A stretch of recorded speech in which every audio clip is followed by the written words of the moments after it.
Welcome back, guys, to episode 3 of In The Go podcast.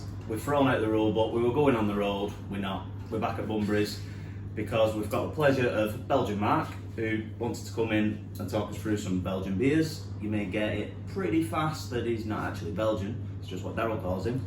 But he is the Bunbury's expert on Belgian beers.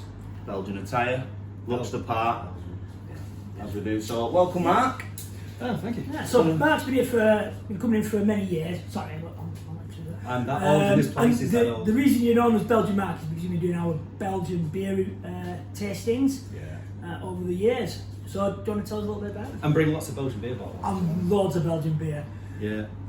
So my background, cask ale, like lots of people of a certain age. Back in the day, gone to the Bolton Beer Festival and whatnot back in the 80s and 90s. And then just carried on doing that kind of thing. And then one day my wife watched the film in Bruges. Yeah. And I thought, oh, that city looks really lovely. And booked us a weekend away, and we went to Belgium, and then we dived down the Belgian beer rabbit hole and have never come out of it. So you were saying before this you've had 13 alcoholic trips to Belgium. Oh, well, 13 trips of varying levels of sobriety and being able to remember what we did.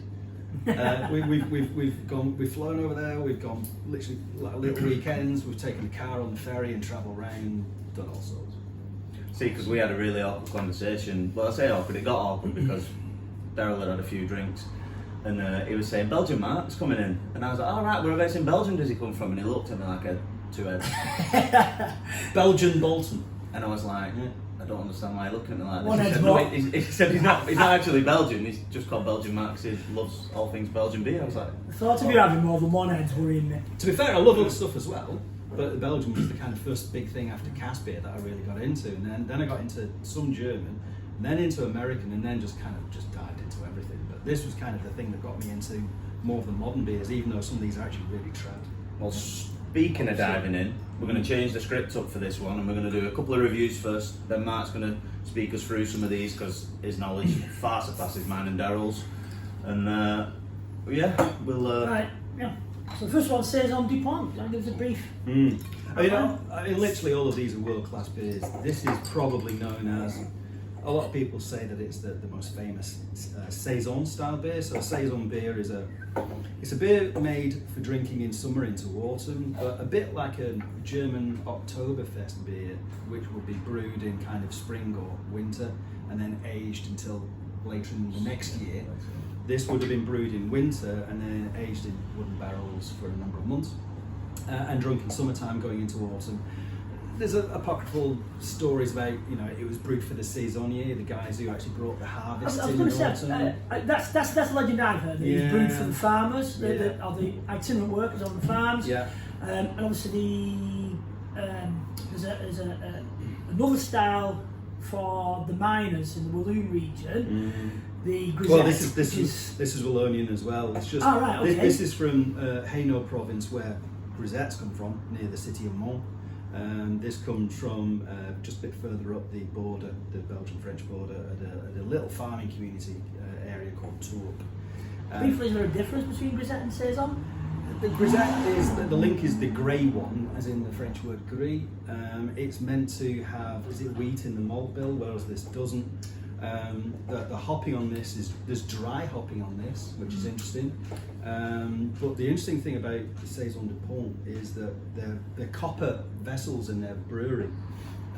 There's a belief that it leads to caramelization of the malt because the fires are direct fire at the bottom of the copper, and it caramelizes the malt, which then churns around. And you get this kind of caramelly toffee taste. In colour. If that was caramelisation, you'd probably expect more colour in the beer. Yeah, but if you try their Avec Le Bon Vieux, which is their big heavy amber, I mean that's caramel and toffee through and through. What you get with this though is a real nice kind of dry finish. It's a bit peppery, spicy. Yeah, I was going to say there's a spice in there. It's I get it at the end. But a lot of I didn't know what it was. Is it pepper? Coriander does seem to appear in a lot of. Right. So the one Might be thing, coriander. the one thing about all Might be of off these, line, the one thing about all of these, the story of Belgian beer is basically the story of yeast. This is all of these beers are dominated by the yeast strains. If you're looking at modern American beers, it's all about primarily about hops. if you're looking at like Czech traditional pilsners, it's often about water quality. So the different components of beers in a certain region dominate based on the actual ingredient. And in terms of Belgium, it's yeast.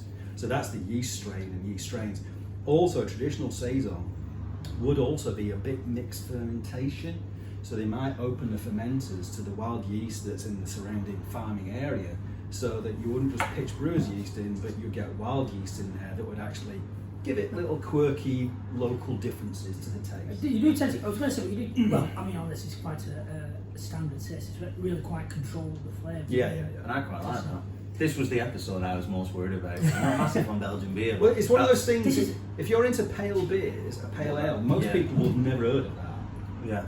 But that's very, it's smooth for me. Bready. It's got a lot of taste at the back of it. Yeah, a bit bready, really easy to drink, nice dryish finish. It's a dry floral.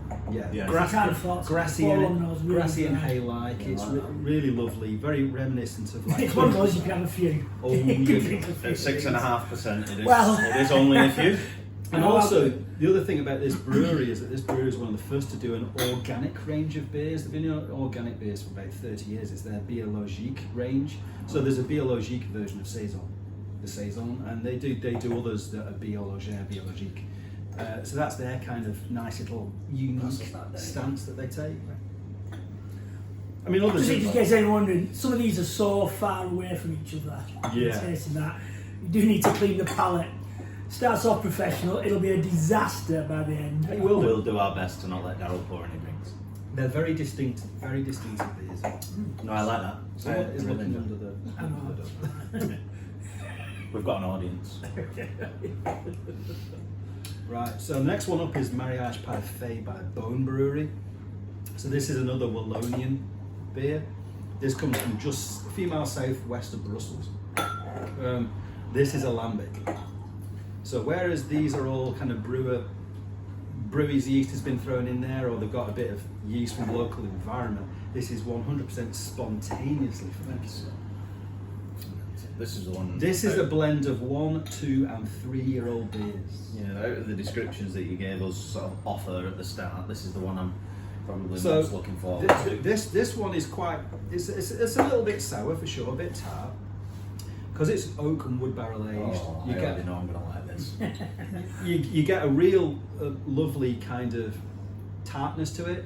It's a beautiful palate cleanser for sure. It's almost like a British cider. It reminds you a bit of that. I was going to say, when I've had the Gozers before, cider. It always comes to mind, apple cider. Like the southern ciders that you get, they're a bit more... A bit cidery, Yeah. tiny bit white winey, dry white wine, and then there's this something different that's unique to this style. I like that. Anyway, you're going to tell me how old this is, by the way. This one is, so that, as it says on the bottle at the front, just around the collar, this is actually a 2011-year-old bottling, so this is actually 12 years old. Wow. Yeah. You can keep this for like 30, 40 years. You've wasted it on me. No, spread the love, share the love. It's a beautiful beer. I have tried this one before. No one yet, much fresher. And to be honest, the flavours were a little fresher than this. The flavours, it has changed. It definitely has changed. It's a very smooth. Mariage Parfait is very smooth, and actually, when you get it a bit younger, there's a very soft, almost champagne-like carbonation on it. Yeah. Because it's aged in the bottle, it's gone flatter because some of the oxygen will leak out. So you get, there's cut some carb, but compared to a new bottle, it's nowhere near as effervescent. I love that. I just went quiet then because I was just trying to get what I could get. So you're getting really cidery kind of notes. From the smell, yes, it was like you get your southern ciders. Well, I use the term pungent, makes it sound bad, but they're a bit harsher, a bit stronger, aren't they, down south than we have sort of than your shop bought Irish ciders. The tannins, yeah, that you can get, and then really, but you get all dry. of the flavour as soon as it hits.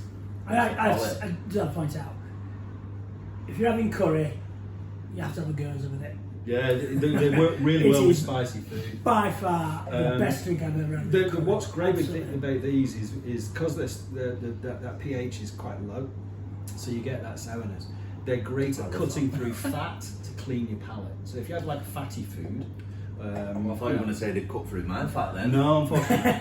if only it was dietary drink. Do you know what? It's like you complain about being fat. I'm sat here. I have lost weight, and I'm still the chubbiest. For our viewers, Daryl actually went outside to find his blazer just to cover up a little bit. You got your attention. Oh no, sorry. Very slightly too big. It was to look smart. Look small. And also, just I've got a homage to Frank Bone, who started this brewery off. Without him, there's a strong argument in favour of the fact that that style of beer, which now is really taken off in Belgium, it's now there's a resurgence in it. But for him, it's arguable that kind of style of beer might have disappeared. Of all the lambic that's made in Belgium, literally 60-70% of it is made at that brewery. And just as a side note, So they've got the monopoly. well, yes, but actually, what they do, it's not monopoly at all, because it's all about sharing the love with all the other brewers that make this style. What these brewers all do is share their work with each other so they can cross blend. Right. Well, he shares more than everyone else because he makes more than everyone else. So it's not about monopoly; it's about helping the industry. And there are some producers of this style of beer who don't even brew it. So all they do is buy in the work from the other brewers, and they're called blenders. Right. Hanson's being an example. So what we didn't cover at the start then, just before we go on to the next one, is what prompted the adoration for Belgian beer? Obviously, you can have beers anywhere in the world, It's a but weird at what one. point did you just go? I think it's one of those where you when we went to Bruges the first time, we literally didn't have a clue. It's like you look at the menu in some places like Cambrinas with like 350, 400 beers on the menu, in a great tome that's between two planks of wood, and you look at it and think, I don't know where to start and where to end. Yeah. So it's a bit like throwing darts at a dartboard. You just, it's all random, and Might be a there's good place to start though. Just shut your eyes and just hit it. And to be fair, there's quite a lot of filler. So sometimes you've got a lot of average beers, and on the odd occasion you get one you really don't like, and on the odd occasion you find, oh my god, what's that? And I ended up, when I came back, got the camera Belgian beer guide and started ploughing through that and going to British bars that stock Belgian beer. And then we went back to Belgium, and then we kept going back, and bit by bit you start with a little bit of knowledge and then you grow it. I network with a lot of people on Twitter, people who like Dave Atkins and John Clark who go there. I mean, Dave lives there like nearly a third of the year. And of all of your favourite bars that stock Belgian beer, Bunbury's is your favourite. Yeah, well, there you go. But, I mean, he's number one. This guy's had Belgian stuff on draft, like Taros Bulba by Le Seine, You had that Vizette. That's some mad stuff on. The Vizette was a bit special. That one. Stunning. We've got the Duchess coming up. We've had Duchess on draft. Yeah. Truly. Well. Yeah, I didn't say that. We've had Bone on. We've had Bone Creek. So, yeah, it goes really well. So, I mean, who are the other people to have a look out for? Obviously, because I have to say, Belgian beer, we just assume, goes back hundreds and hundreds of years, all of it.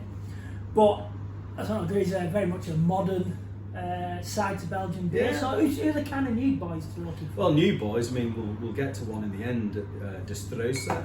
But you've had one on the shelf, Duranca, Double X. I mean, Duranca Brewery is just incredible. Everything they do is top notch. You've got Rule Brewery down in the southeast that do kind of farmhousey style. I nearly said, is that where Rule cheese comes from? And so mention the cheese, I'll tell you what to match it with. Cut. Chop that out after. No, don't. Leave that in. In the north, you've got Dr. Van der Corona, DVDK, that have been going like 20 odd years, and they're really cutting edge. And when I mean different, they don't do traditional Belgian styles, they don't use traditional Belgian hops. They'll to get some of them in. We do our best, we try and pick some up. It's not hard. It's not. I don't envisage it. It's easy though to get a lot of European things like because guess why? we're not going down that Brexit rabbit hole. The guy walked past with his dog earlier with a European flag on his shoulder. I don't know what that was about, but anyhow. But no, I just meant even like prior to Brexit though, you've got to source it at the right price and you've got to get it shipped. And then it can be there's some good people. There are good people out there that go and source some really good stuff. Having been to. Well, yeah. If only I did. Having been to brews, and it's like you said, you go to Belgium, you pick up what you like. You get the book out, don't recognise the majority of the beers. It's like, no idea. we do tend to pick up the better stuff here. In all honesty. I mean, one of the main That's right. one of the main imports is down in London. Beer merchants, they do a lot of stuff. I think Cave gets stuff in. Distant Lands get stuff in. So there's various distributors that bring stuff into the country. And you have got also in the last few years a real takeoff of more modern breweries in the last 5 years. You know, L'Hermitage in Brussels, Atrium, Bastogne. There's quite a few, and they're all doing non-trad Belgian stuff primarily. Prior to this episode, I was often worried when we do certain podcasts that I'd be a bit out of my depth when Daryl was speaking. But I've never felt so small in terms of my beer knowledge than right now when you've walked in and you just say things and dates and stuff, and genuine, his phone's not even on, so it's like, it might come on then when I picked it up, But the thing is that when I started out, someone said who ran a bar. It was a Belgian beer bar in Scarborough where I used to live. And they had like 110 bottled Belgian beers in the Valley Bar. And they said, I think I've been. Unfortunately, most of that range is now gone. But that's where I first started, because that was 5 minutes walk down the road, and they had a really good selection. And I just waded my way through the menu, as you do. And down there, they said, "Oh, when do you start blogging?" And I had to go, and I wasn't really that fussed about it. It just wasn't my kind of thing. But I started doing beer tours in Leeds and whatnot. I did that for 4 years for UK Brewer Tours, and you just pick up stuff as you go. Tell me that were a job where you just toured around getting drunk on somebody else's dime. You're going to say I'm not going to tell you that. That sounds okay. Just take a moment to think about it. Yeah. I might do that. Go around Leeds and go, I'm here on Daryl's money. Oh, sorry. And he wants me to sample the best stuff. Well, that's the only reason you've asked me to do this bloody blog, isn't it? Free beer. No. How dare you? Right then. Anyway, so moving on. Moving on to Orval. Wow. Now there are Belgian people who literally swear blind this is the best Belgian beer. And the reason why I think they say that is because the Belgians, even though it's 6.1% or 6.2, 6.2, this is to Belgian people a session beer. Fair enough. What's interesting about this one is that the basic sort of profile to it is actually similar to a British bitter. This is where we might get stuck here, Daryl. But it's Belgian, so it's not. But there's something similar-ish to it. It's dry hopped again. There's a nice malty breadiness, bit of a toffee caramel. But what they do with it, this is made in a monastery down in the southeast of Belgium, and they put Brett in it, which is a wild yeast strain. I like that. I'll be honest, I got worried the more that you said about this But and that. But because of that Brett, if you drank it like this, which is fairly fresh, just a few months old, it will taste like this. But Brett, like all wild yeast strains, take time to do their job. And if you give them time, that what it will do is start slightly sour the beer, and it will start to dry out the beer by eating the residual sugars. So that's October, November last year. So we've got quite a fairly fresh taste. Yeah. How does it? Is it too far gone ever, or how far's too far gone? For what me, are you aiming for? For me, my perfect is 18 months. Right, Some people okay. swear by 2 years. I would say because most recommendations have 6 and then 12. You tend to drink it 6 and 12 months. Because this is cheap as chips, relatively speaking, to buy. It's a great beer. Don't tell them that. I was going to say so. We'll What? sacrifice Daryl's margin and put this under the bar for 2 years. But what's great It's about cheap, it lads. is buy a load of them all at the same time, and then drink one fresh. And in 6 months, drink the next, and see how it changes with time. And it's a classic beer to I do forget that. 6 months ago. I forget yesterday morning. We have done it. We have done it here. We have had fresh 6 months and 12 months compared in the Belgian beer tasting. That takes a bit of planning. Yeah. I'm shocked on your face that you did some planning. I just found out that you'd been doing these and having cheese boards and everything, and I missed that. Not been bit. invited. I didn't get invited. Cheese would be absolutely worth. But there's a place in Was this the one we had the cheddar with? Yeah. Yeah. Yes. Sounded convincing. Yeah. We were just going through the scrambled. And you want me memory to remember how it tastes 6 months ago? I know. But there's a bar in Leeds called North Bar, which is reputedly the oldest craft bar in the UK. They've been Orval. Is it? Because you did this. I know. Well, what's craft? I'm not even going to go down there right now. But Episode 6. But they've been going like 23 years or whatever, and they've been Orval ambassadors. They're certified by Orval Brewery as ambassadors because of the way they keep their beer, they serve the beer, and they're ambassadors for the brand. And this weekend it's Orval International Orval Day as well, so it is celebrated. You'll have to get a sign up Good there, Daryl. excuse. Orval Day, get them all on the bar. But in previous years they've done vertical taste tests where you can buy 1, 2, 3, or 4-year-old, and then sausage meats and cheeses, and you can try them side by side. That's what you should as do. a sitting, which is great. I feel like you don't do enough of these events. I feel like if we took a vote on it now, we'd outrank you 2 to 1. Literally, we had to plan to put this away for a year. It's going to take 6 months to plan. It'd take him 6 months to find it because he'd lose it. Yeah, but it's not just that. It's the temptation of not drinking it and holding on to it. That's the thing. Oh yeah. Yeah, I like that though. When you were saying bitter and stuff, I was a bit like... Relatively so. Again, I'm not a massive fan of mild, bitter, like that. But no, that's quite nice. But it's a cool beer to try at different ages to see how it A changes. 6.2% session beer. I know. Yeah. I was I'm just starting to get a little bit of that alcohol war. But there is a nice hoppy bitterness at the end of it. More so than any of the others we've tried. Oh yeah. Well, I'm starting to think it's starting to get a little bit of breath coming through. There's a little bit. It is 6 months old. It's November. It's bottled, wasn't it? So Yeah. it is 6 months. Yeah, it would be, yeah.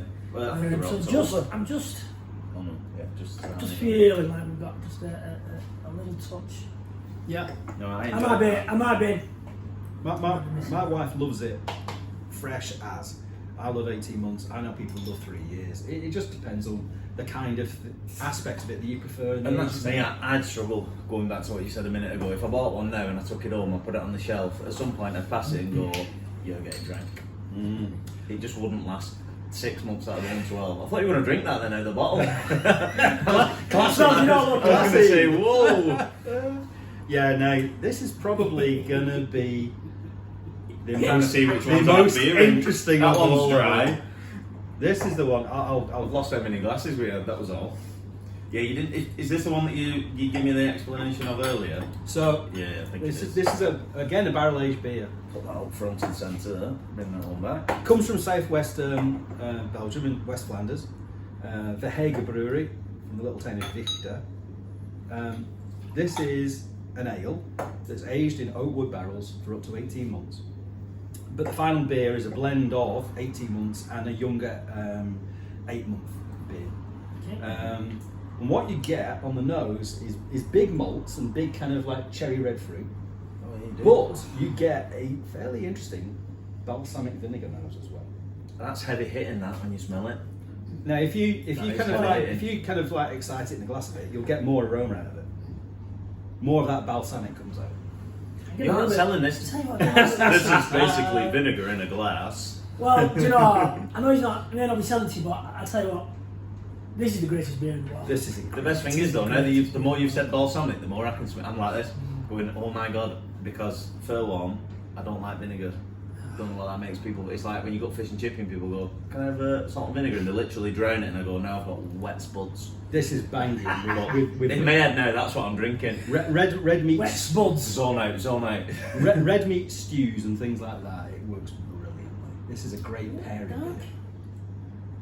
I feel like I could get used to it, but maybe not. Off that. The first beer I had of this style was the other famous one, the Rodenbach. Yeah. And I must say, I got about a third of the way through the bottle and gave up. You didn't know your own name. I had But now, I'll be honest, that's not as bad as I thought it was going to be. I had one of this style of beer, the Lambic by this brewery, Cantillon, and we had it at Port Street Beer House in Mank. And my wife chained it and finished it in 5 minutes. I took an hour to have the same bottle because I absolutely struggled. Because my brain was just not used to trying to beer. Like Yeah, when I was saying then, it wasn't as bad as I thought it was going to be, but I don't think I think I probably a bottle would be my limit. you're not drinking loads of No, this. but it just Absolutely that not. taste is very it's strong for me. Yeah, it's unique. That's But I'm going to say, I'm when I say it's that balsamic first. Now when I drink this, I just get loads of sweet dark fruits. That's all I get through from it.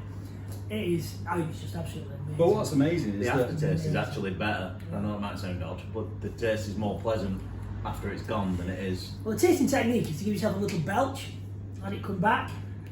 classic. I was going to say again. We're going to let the viewers see something Don't, really good you're here. a big raucous. And then I'll go, what does that smell like, Mark? What's the aroma? So I Second-hand aroma. yeah. Yeah. But no, like I said, I actually think it's not as bad as I thought it was going to be initially, but the aftertaste is quite pleasant. But I like to say it's... Amazing. But what's cool about this Does one this go is... with curry as well or not? yeah, no, it would. I might say it one after. I think something darker, richer curry, you know, Yeah. that nice spice, really cuts the spice. Yeah. So maybe not, you won't want quite anything quite as spicy. So much darker, richer, so you know, your lamb curries, beef curry. And also, that's the kind of beer that you can actually cook with. You know what? absolutely Just can gonna use that ask to you- enrich in a stew or something I was like going to that. say I'd put that in a chili or a little bit. I mean, that's a classic for cooking with. You could, whether you'd want to, but you know. I feel like that'd really amplify like a good chili. And Do you know what I'm going to do? This week, I'm making sure I'm going to put some in. I'll bring some in on Wednesday. Come in, he's going to feed us. He Do says it that now, on but Wednesday. he'll Do it forget. on Wednesday with a quick review of Dutch's chili. Can't be any worse than I've Jimmy's cooked. cheese and onion sandwiches. I've cooked with that one as well. You can cook. What did you put that in? That was used. That was on, the sasson that for was this one. that was used on top of a fish dish as a glaze. Salmon. Yeah. Well, you know, Bit of honey, I could see that. there's all sorts of things you can do with how you use beer in food. Our last episode was at Marble Brew. If you go down to the Marble Arch, the cheese board is spectacular, Yeah. and they always have a couple of their cheeses are washed in beers, Yeah. and one of them is Duchess. Or Valdo cheese that's washed in their beer. Yeah. Yeah. Why didn't we do the cheese board? Can we do it? Can we do Belgian Mark Part 2? Take two. So we've come back here. We're not doing Belgian beers, but we are doing cheese board. No, I really like that. And what's really cool is that we used to brew this sort of stuff 200 odd years ago in this country. I was just going to say, what do you mean we? But We, as you've in elaborated. British brewers. I mean, this is a style that was once brewed in this country. There's a guy called Martin Connell who writes a lot about British beer history. And these sorts of beers were actually at the point of service, sometimes blended at the point of service with pale beers or dark beers to add different kinds of character to it, so that you had sour at the point of service, a pale or a dark beer, rather than drink them on their own. You know? I mean, is it what here they would have called a stock ale? Yeah, it's kind of that of the same tradition. Yeah, stock ales. Right. I'm learning so much. I'm also learning that the Belgians don't do anything below 5% or 6%. They do. 5%. They do. I was gonna It's just say, we haven't got any of We're them. going to say We we're did just not when we did our stag do to Belgium. We had to try and get a different strength beer. You know, 4 to 4.5, 4.5 to 5, 5 to 5.5, so on. Plus one from each letter of the alphabet. I'd have And the absolutely four- loved to have seen how you looked at the end of that. I'll tell you what. Well, it's really hard to get the lower end. The lower end, There's I just can not many of them about. Dullasen do them. But I found that when I went to Barcelona though a few weeks ago. Yeah. I took some of Stu's recommendations and everything was Everything's just big, isn't it? Big. at minimum 5.5%. There was nothing like you could just go, I'll just have something a bit tame just to calm down for a minute. It was just all. Which is why you don't see many Belgian people completely going mental the way we drink our beer, because they drink it 6.2% slowly. You see them. That's a long session. They sit around a table and they drink slowly. They drink it with water. They drink it as a family. You know, it's 3 generations around the same table. It's a different drinking scene over there. Really. Right, just take a little diversion.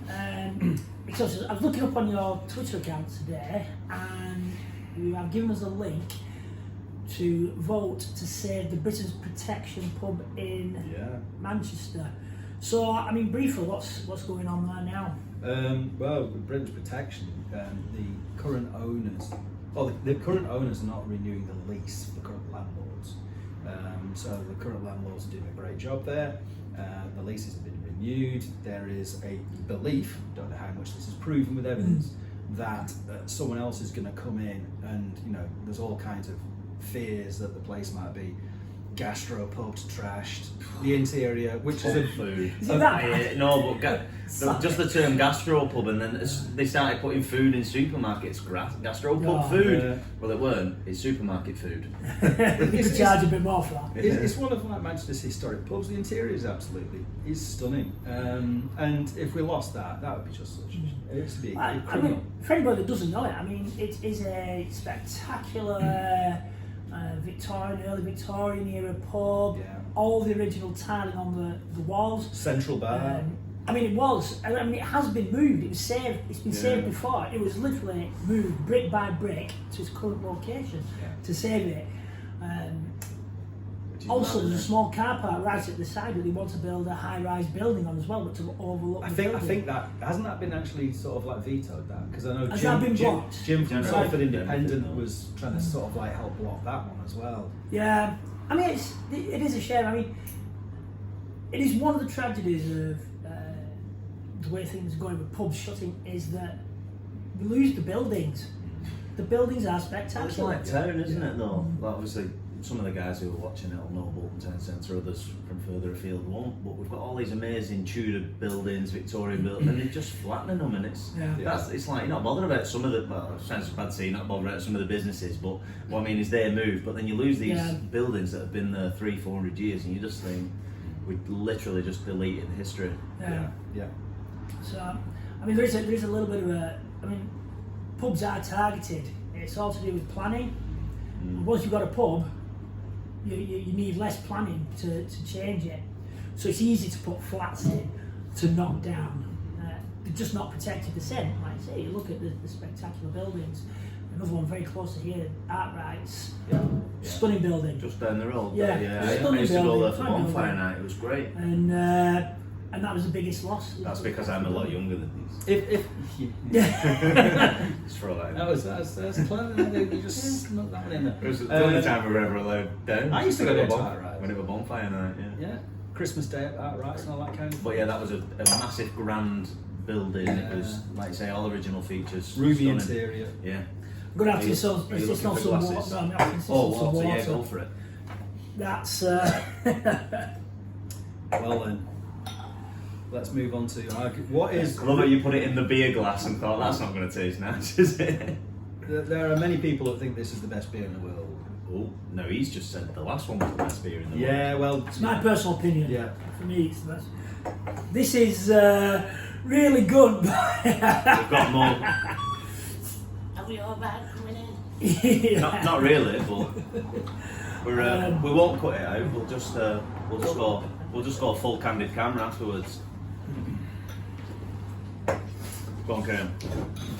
so yeah, this is like the Orval. It's another Trappist beer. So it's actually made at a monastery. Sorry, I did. And to be Trappist, a Trappist beer, there's a logo on the bottle that actually says authentic Trappist product. That means that the monks have to be involved in its production as well.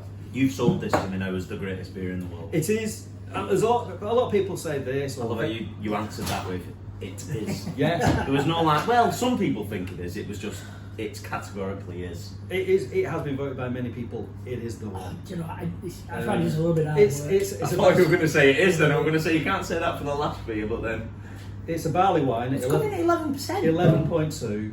So it's Yeah. so it's an end of night drink. Yeah, I was going to say I need a minute for this. And this is So we want to get the aromas coming through. and this is at 1:30. I was going to say it's now our audience that we've got. As soon as he said 11%, all in. Oh yeah, we're now in front of a live audience.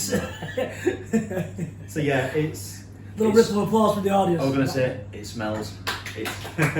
It smells hard work. I know he just said it is hard work, but it smells like I it's find going it hard to be. work. It is great, but it is boozy and alcoholic. The smell. Big chocolate, big raisins and figs and plums and all that kind of thing. Oh, it's hard hitting that. But it's Right. it's warming as it goes down. Yeah, that is a pudding. That. you can taste the booze in Yeah. there. I mean, That is a you pudding. could put that in a cake, literally when you're cooking. Or as I said, or you can use it Wow. in red meat dishes. It's perfect for cooking. I'm not putting that in my chili. No. Oh well, it would We'll do two chilies. It'd rich One with that and one with Dutchess. Compare the These are notes. too expensive chilies. These coming on Wednesday. We're having chili for them. Oh, yeah, it is. To be fair, it is quite pleasant, but it'd be one of them things I get to the bar and go, can I just have a third? Yeah, you don't Oh, need. yeah. Well, 11.2, you don't need a lot. I mean, I suspect I look terrible at doing this because it is tough, but it's It's rich, deep, yeah, that's it. complex. It's whack. But that is perfect with a piece of fruitcake. Oh, I don't like fruitcake. I don't like fruitcake. Yeah, no marzipan, no icing, just Don't like marzipan. Now. just fruitcake. Well, do you know, you see it now. I think, did we have this one with blue cheese? Yeah, we had the blue cheese. So this event that I didn't get invited to. Thanks. Well, for that. no. Cheers. I'm saying that because, have you ever had fruit cake and blue cheese? Yes. No, because I don't So like fruit. now it's fruit cake, blue cheese, and marshmallow 10. Yeah, can do it. And then, I'll just go chippy. and then gout. Yeah. To be honest, Why are you limping, Daryl? Cheese, blue, Christmas cake, yeah. to be honest, if it's too strong, it's just to share a bottle with No. someone else. You To don't be have to fair, have the old it- bottle. For example, lemonade in it or something. To be fair, it's not the lemonade. What? Don't say that. ever No, again. that's wrong. It's like I said. I don't even think it's the strength. I just think there is, and it's actually a good thing. There's so much going on in it when it hits you. Like you say, you get all this fruit flavour. You get your chocolate, It's and very much like you say, you couldn't have that much. Put some in your mouth and let it linger on your tongue for a few seconds. Let it warm up, and then drink go on, it. I'll And try it's that. just, it's absolutely stunning. Oh God! Somebody else is gonna have to close the pub later. What's staff before? We also need more glasses, Daryl. Do you want me to go, or have you got this? He's He's just got the- look at him. he's He's got just the like special that, and one. he's just lost She's it. got the special one last. We're going to get some Belgian glasses. Okay. Yeah. We'll get some Belgian glasses. Tell you what, do let it linger on the tongue. Yeah. Would you like to try some 11% audience? No, that was it. I've got driving awareness course in it. Driver awareness course. That couldn't have been any better response ever. Yeah, maybe not. I was speeding. Don't want to be speeding and drinking. Got 11% anyway. Alright. No, but again, it's not as bad as I thought it was going to be. But I couldn't drink. Like I said, you filled that glass up. I think right. This is going to be a. It's going to be a battle. Oh, But again- wow, he has gone for. Again, I just thought we were going to be some nice glasses that for looks these. more like a gin glass. that paid you. Thank you. Let's smell that. And the Bunbury's And the gone. Bunbury's And the Bunbury's I was going to say, just do a quick product placement and put I know, that just there for a thank you. minute. Yeah, this is what we need. And you get some nice. I think Bunbury's gets enough mentions that they know where it is. But it should do. Or where we will be afterwards when we say in the gutter at 11%. I would say that Peugeot glass is spectacular. So what you got here is, wow. So this is the odd one out because all the rest were really trad. Also, that's like really soft and 2%. Oh, right, okay. No, it's very modern. No. It's 11. Oh, it's so yeah. It's another sipper. Driver awareness course coming in. So this is actually the base beer is an imperial stout, Right. which is actually something you don't often find in Belgium, certainly in trad breweries. I think I can think of one. Obviously, the Hercule is the famous. It's the one. Black Albert. Is that Black Albert? Yeah, barrel aged Black Albert. Oh my god, I love Black Albert. Ah. It made everybody sick. Hey! Here's my glass. Please pour me some of this. I have to say, back then, we'd been out all day. We'd had Yeah, a couple here we of them. Um, Oh, right, a couple of them 11%. Oh, yes, Yeah. it's finished. The way that you went, it made everybody sick as though it was disgusting. Yeah. Oh, well, Blame the beer. Yeah. so the Black Albert, we had it was ice cold. As soon as it warms up, you get that really medicine flavour that Please getting tell me whiskey. that's What do you call it? Whiskey? That's the Bourbon. Oh, peaty, Oh, as peaty, in the Isle that whiskies. kind of flavour is in it once it warmed up, and it Oh, it could have been an Isle. In my head now, you're Oh, going no, to well- whiskey barrel aged beer. could well have been. in my head now, you're but going it to was. put Pepto-Bismol into that glass. That's all I'm So what- dreading this. So this is bourbon barrel aged. Yeah. So it's Cuvée Delphine is the bourbon barrel aged version of the Black Albert. This is bottled in 2012, so it's 11 years old. Tell you what, you brought some fancy beers in here. This is Some of these beers are older than my son. and look how that pours. Bit embarrassed by my selection. Look how that pours. Yeah, why are you still pouring? Just stop. No. Jesus Christ. It's just pours so slickly that It's absolutely I'd say it's got a beautiful. great head on it. But you see, That is look great. at the colour. I mean, that's so many responses then. darker than the Rochefort. We say, from a bottle, poured from a bottle, the creaminess of the head's quite impressive. The bourbon's not subtle. You could tell by the colour of it. So you get big vanilla oak. Save know your what little that- sip. Do you know what that reminds me of? When we did the first podcast and we had the... No. Well, yeah, the time when Daryl spent 5 minutes introducing the wrong beer. Yeah, all right. But it was it was the same bourbon Yeah. hit on the nose. I mean, Can't remember what that was. this Big, big bourbon. This should have kind of smoothed off a bit because of its age, because it's not fresh. Should be smooth. But I mean, just look at the way it moves in that glass. That's just Oh yeah. it's sexy. That's nice. I need a minute. No, I don't. That's heavy. That. To be fair, it is actually quite nice. But I'll be Again- honest, that's what I could drink. Again, take a little bit in your mouth. Let it sit on your tongue. Leave it for a few seconds, and then slowly suck it down. I'd say again a lot of chocolate and bourbon. That reminds me of the Christmas beer that you had last year. That was chocolate and it was dark cherry and chocolate or something like that. Yeah, the Can't remember what it was though. Gato, Yeah. Black Forest Gato style. So again, shed load of chocolate, shed load of bourbon. But I'm just beginning to get. You get there's coffee. age in there as well. There's coffee roast because the original beer has got quite a roasted coffee flavour, being an impy stout. It's nice though. But like you say, you couldn't have it in big doses. No, these kinds of beers you don't. You just have them as an end of day one-off, you know. I think Not it's age is showing. middle of the afternoon Yeah. before you carry on. 1:30 before we say we need a chip in it to sober up. But no, I had a that's big bowl of Musaki before I came out. On your not your recommendation. Having eaten. Before Oh right, okay, yeah. I was going to say. Yeah, I know. You didn't know say what? go and get I know- Musaki. I know. I was going to say. I know I'm going to Greece in a couple of weeks, but I don't ever remember mentioning Moussaka. But okay. I should have brought you something. Hey, warmed up. Yeah, you could have put some of this in, considering you just want to add it to food and bring it to me. But yeah, that's. Yeah. I can imagine that in a dessert cake because it literally tastes like a cake in a glass. Right. Yeah, Like so a so, booty so cake. many layers to it. It's outrageous. Brewed from a wee little brewery in a converted old schoolhouse. I wondered where you were going with that. No. In an old little garage. Well, originally, this brewery, Distreisa, didn't even have a brewery. See, look, we're live. These guys didn't even have a brewery Sorry, as a I'm coming starting back. out. Didn't have a brewery. They actually Interaction. they what was Audience. called cuckoo brewed. They brewed in someone else's brewery. So, and that's a thing over in. It happens here, but it really happens in Belgium quite a lot as a startup. I was going to say, approach. I imagine they're a bit more welcoming over there. There There's- seems to be a bit there's more rivalry There's with more things interchange in and, England. you know. But they started out at Collier, and then a few years later they went to Decker, before eventually they bought their current facility and then started brewing on their own site. So, you know, but these guys are in Oostervleteren, whereas a well-known Trappist brewery is in Westervleteren. Oh, yeah. These guys are literally a Right. few miles from those guys. Oh, which we've had a load of their beers in as well. Indeed. So, There we go. which is the favourite, Daryl? Do you know that stood out for me today? That last one. It's very good. The Dutch is still the best overall. I can't believe that I'm going to say I actually think my favourite purely because the aftertaste was so good, which again sounds weird.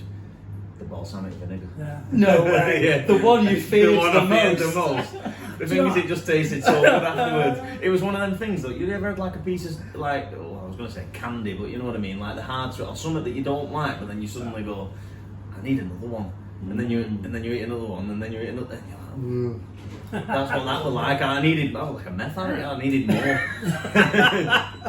But it's one of those bits well worth Exactly. investing. A bit of time and effort in to get used to. Hard work on your first go. yeah, But can I be. could definitely have that at the end of the night and just go, I'm happy now. So, compared to what you thought it was going to be like, as in across the board, Yeah, I'll be honest, the Belgian beers I've had in the past that put me off aren't these. right. So that's why I said, and it's like, when I go, like I said before, I said Belgian beers and German beers and stuff. I'm not a massive lager drinker, so a lot of the times I've been to like Germany, I've only ever been to Belgium once and I didn't really see much of it, but when I've been to Germany, I went with lads who just want to drink lager, and I'll drink lager. That's where I got Dunkel Yeah. when I've said get Dunkel in the bar, and I've always thought it's a bit of that. It's a number, it's all, yeah. It's, you assume it's just lagers, they're not lager. Exactly. I think it's just situational, isn't it? So it's like whoever you're with. If someone goes to the bar and they go, "We'll have 8 pints of lager, Chris, what do you want?" You kind of just go, "Yeah, make it 9, yeah, whatever. Can't be the hard one." And then you sort of sat there, and that becomes a sessional beer then, because you're literally going, "Yeah, lovely lads." So in my head, that's what I thought it was going to be, but.